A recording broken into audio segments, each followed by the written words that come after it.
Katerina stepped into the flat, tossed her keys on the nightstand, placed her purse beside it, and initiated the unbuttoning of her coat. A faint noise or murmur emanated from the depths of the apartment, and it belonged to a man. Katerina paused, attentive. Indeed, a murmur. The daughter isn't alone. The subsequent thought was about a warm shower. What are they up to there?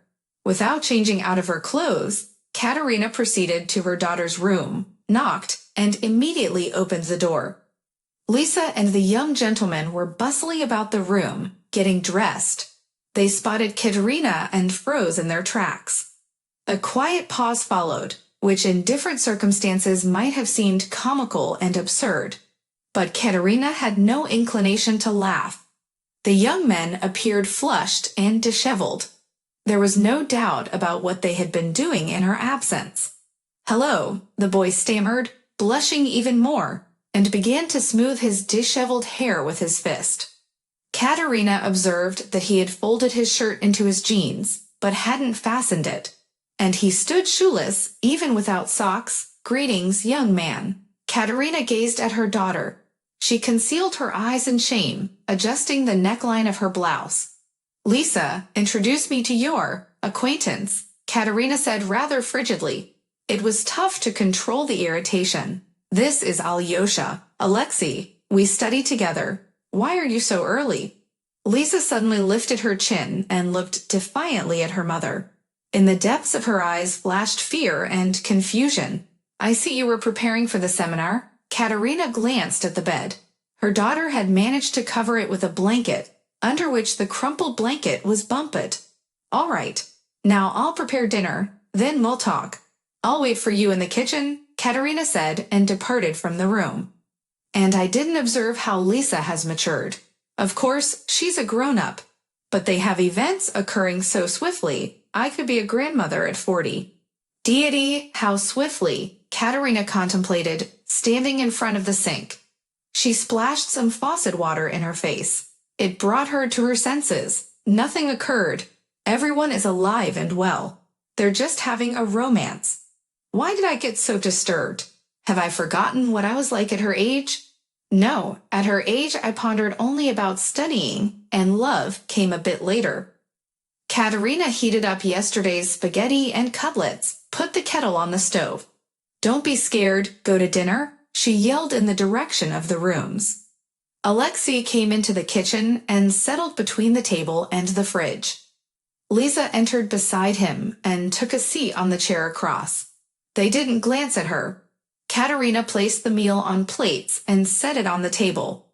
Then the kettle whistled, and she turned away from the stove.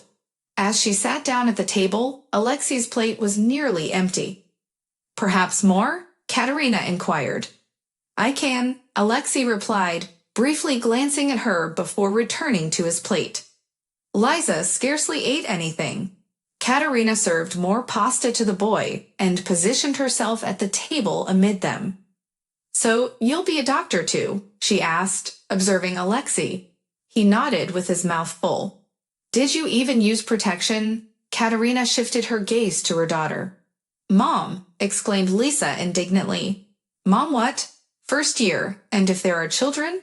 I'm still young and far from retirement. Do not count on help," said Katerina calmly, but inside her, a raging storm.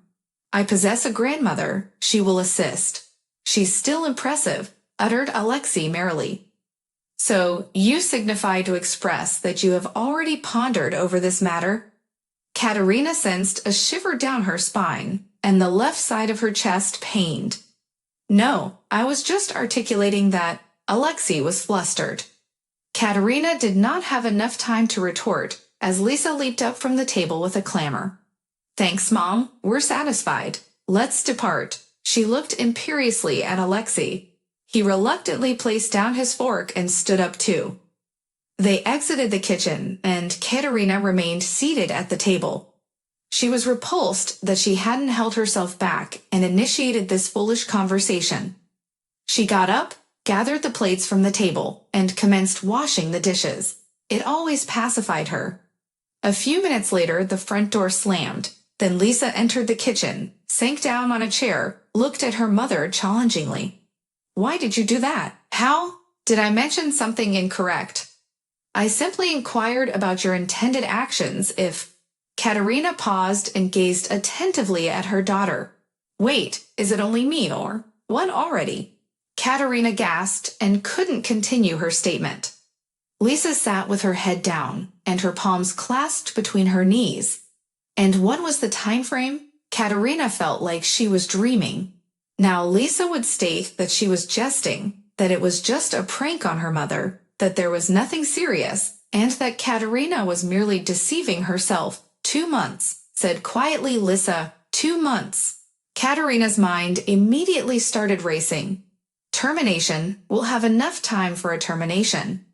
She was filled with resentment towards her daughter, towards herself for overlooking, for placing too much trust in her daughter. She yelled for a long time until she was hoarse. Lisa initially tried to defend that she was an adult, that it all happened accidentally, that they would get married, then she only cried. Where does he originate from? Inquired Katerina wearily when utterly drained. From nearby Yaroslavl, from beneath. Katerina grinned acridly. I perceive.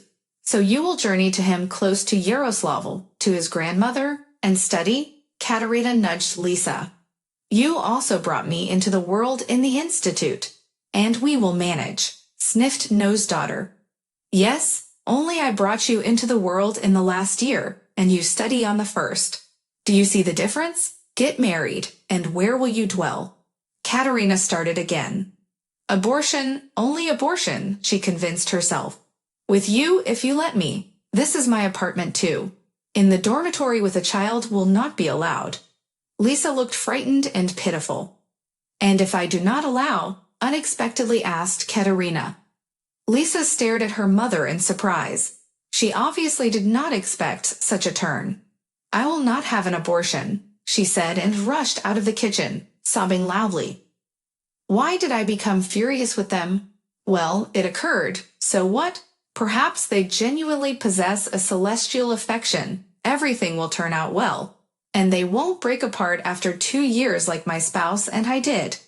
They are not the initial, and undoubtedly not the final. Katerina pondered wearily, lowered her head on her hands, and wept. The marriage was unassuming, but it consumed all the savings that Katerina had been setting aside for her and Lisa's summer journey to the ocean. The groom's parents arrived, unpretentious and rather good-looking individuals. They began to reside in Lisa's confined and tiny room. Or more accurately, they only slept there, and all the remaining time was spent in her spacious room, where there was a television. Katerina could have seclusion now only in the kitchen. In her room, she discovered her socks abandoned, her son-in-law's shirt on the chair, atlases and notebooks with lectures on the table. A mountain of dishes always accumulated in the sink, and it was necessary to cook every day in a lot. Displeasure and annoyance increased. More and more frequently, Katerina stated that she was weary of tidying up after the youth, laundry, and washing dishes. Lisa was expecting a baby, but she could place her husband's shirts in the washing machine and press the button without harming her health. Alexei defends his wife. Are you not pregnant too? You could do something around the residence. I'm a mother, not your housekeeper, Katerina snapped at him. All right, tomorrow we'll relocate to the dormitory. Alexei departed for another room. He said so after every outburst of Katerina, but they still resided together. What about you? And when the baby is born, you will wash in basins, clean the baby in a communal shower room. She yelled through the closed door of Lisa's room. Or will you lease an apartment? And how will you pay for it? Almost each day repeated conflicts. Lisa went pouting, did not converse with her mother. Alexei tried not to encounter her. Katerina came to work furious and did not sleep well. I need to be an awful mother. I cannot assist myself. I disclose everything to them. However, I'm genuinely exhausted. I ought to have conversed with Lisa earlier, and I believed she was merely an infant. When she gives birth, it's all gonna be on me. I'll go mad. Who will pity me? God, why do I have to experience all this? She expressed her grievances at lunchtime to her friend Sonia. Come on. There's good in everything unfavorable. You merely have to perceive it. You're fixating on everyday life. Would you be all right if your daughter was suffering in a dormitory? I don't believe it. You'd be the initial one to rush and bring them home. You are the mistress of the apartment. Lisa knows it and does not meddle in your domain. Give them freedom, advised Sonia. And I do not grant. I think they do as they please, said Katerina, irritated. Hearken, we possess a cabin near the town. My father constructed it for my mother. But she passed away anyhow. Now he never frequents there, and neither do my spouse and I. We enjoy our vacations at the ocean or overseas. The domicile is vacant. Reside there, at least until Liska delivers. Relax, unwind in the great outdoors. The bus operates regularly. Nevertheless, let them manage the household without you. What do you signify? Must I vacate my apartment to someone else's abode? No, I can't do that. Katerina was infuriated and shook her head. You ponder on it and give me a call. My father and I will transport you there with your belongings by automobile. It's highly proximate to the town. You can always return, Sonia said rationally. And 1 week later, Katerina was preparing to head to the countryside. Lisa observed her as she packed her belongings but didn't intervene or make any inquiries. On Saturday morning, Sonia and her dad arrived to give her a ride. Katerina exited the building carrying a suitcase and a massive bag. A tall and slender gentleman, approximately 60 years old, with distinguished gray hair, approached her. Katerina Sergeyevna, I'm Sonia's father, Alexander Nikolaevich. He gazed at her, and she suddenly blushed in response to his curious stare. Alexander Nikolaevich took the luggage and effortlessly placed it into the trunk of the foreign vehicle. He exuded an air of composure and dependability. Sonia and Katerina settled into the back seat and quietly chatted throughout the journey. Tell me, how old is your dad? He's still quite youthful, Katerina inquired her friend. Yes, he's still quite youthful, replied Sonia, and they shared a cheerful laugh. The residence appeared to be fairly roomy, two-storied, and cozy. Alexander Nikolaevich provided a tour of it, warmed the fireplace, demonstrated Katerina how to operate it. It resembled an ordinary stove, nothing complex. Sure, apart from the fact that Katerina had observed the stove at her grandmother's residence when she was a young girl. She brought pre-cooked food, even boiled buckwheat and pasta beforehand. She didn't know what the stove looked like here. However, everything here is quite adapted for living, almost like in the city. Following the meal, Sonia and her father departed, leaving Katerina alone. She strolled around the residence, getting accustomed to it, hung things in the closet, finished pasta and sausage. Lights were on in the windows of other residences, so she wasn't alone. The quietness caused her ears to ring. She slept like an infant in the fresh air. She got up in the morning refreshed and serene. Katerina started being tardy for work. The buses occasionally disappointed her. Nevertheless, she blushed in the invigorating atmosphere, grinned once more, and didn't stroll with her head down. Her daughter phoned, apologized, and requested her return. Katerina genuinely desired to return home, but she held back. Don't fret, I'm all right. Rather, inform me about yourself. How are you feeling? She inquired Lisa. Her daughter stated that everything was all right, but the neighbors were concerned, curious about Katerina's whereabouts. Katerina comprehended that Lisa was keeping something from her and also enduring distress, but resolved to remain at the country house until childbirth. I left on my own. You didn't force me out. And if anyone inquires, say that the doctors prescribed a wooden house and fresh air for me. If anything happens, call me immediately, and I'll come, she said as a parting remark. On Friday, I returned home from work and saw Alexander Nikolaevich's car by the fence. I hurried into the house, and there was a heated atmosphere, food on the table. Alexander Nikolaevich was in the kitchen. Pardon me, I'd assumed I'd verify on you and bring you some provisions. I perceive you're doing well. Yes, thanks. I'll prepare dinner now. Katerina fussed to conceal her embarrassment and joy. It's time for me to depart, Alexander Nikolaevich replied, gazing at Katerina intently once more. No, I have no one to converse with. I'll soon go deaf from the quiet, said Katerina, and commenced putting the dishes on the table. Yes, it's peaceful. My wife couldn't get accustomed to the quiet either. It was the first time Katerina had heard about his wife. She froze, fearful to utter something unnecessary, not sincere. All right, I'm an old man, but you, a young and attractive woman, why alone? Apologies, Sonia told me your tale. It just happened. You're not old at all. I'll stay here until my daughter gives birth, then I'll go back to town. You may remain as extended as you desire. I've been perched here excessively long. It's time to depart. Alexander Nikolaevich clapped his hands on his knees, but didn't rise from the table. Kindly linger, please, Katerina began hastily. Where are you off to at night? There's plenty of space, and tomorrow you'll take me to work. She did not wish to be alone again. And then, with him it was so serene and secure. At night Katerina couldn't sleep.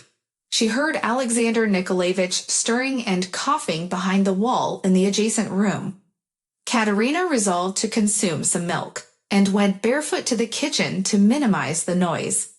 She had already heated the milk in the microwave when she heard footsteps behind her. Alexander Nikolaevich stood in the doorway in old sports trousers and a t-shirt.